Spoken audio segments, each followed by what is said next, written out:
Seorang TKW asal Banten nyaris kehilangan ginjalnya di negeri orang, tapi siapa sangka, ilmu warisan leluhur justru menjadi penyelamat dari balik bayang-bayang maut. Ilmu rawa rontek TKW asal Banten gagalkan percobaan bedah paksa di Kamboja. Namaku Siti Maesaro, biasa dipanggil Roh. Aku berasal dari Pandeglang, Banten. Hidupku sederhana, sangat jauh dari kata mewah. Aku anak pertama dari 5 bersaudara.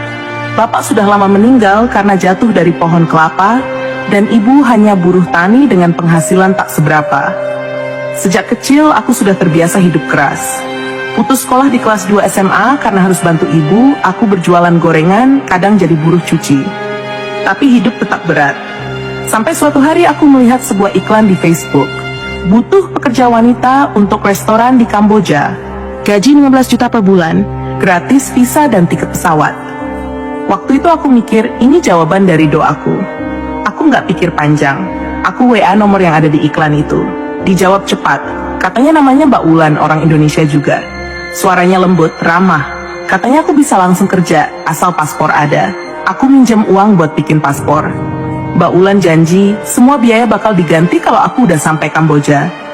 Aku percaya aja. Lagi pula, siapa sih yang gak tergiur gaji 15 juta per bulan? Di desa, 2 juta aja udah kaya raya. Akhirnya, 2 minggu kemudian, aku dijemput oleh seseorang bernama Pak Johan.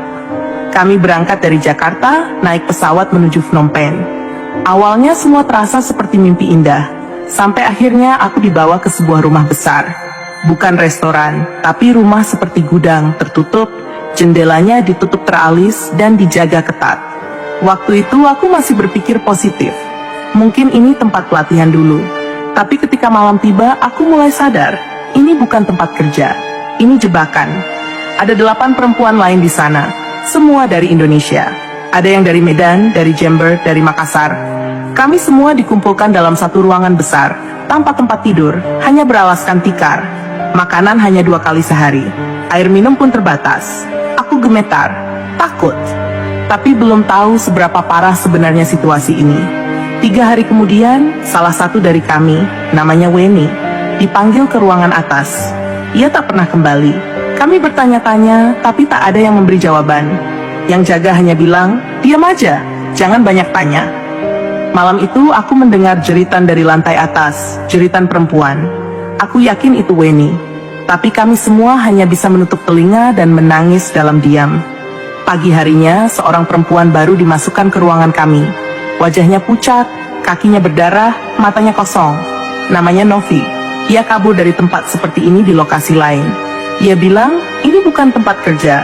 Ini sindikat perdagangan organ tubuh. Mereka menculik TKW dan mengambil ginjal, hati, atau apapun yang bisa dijual.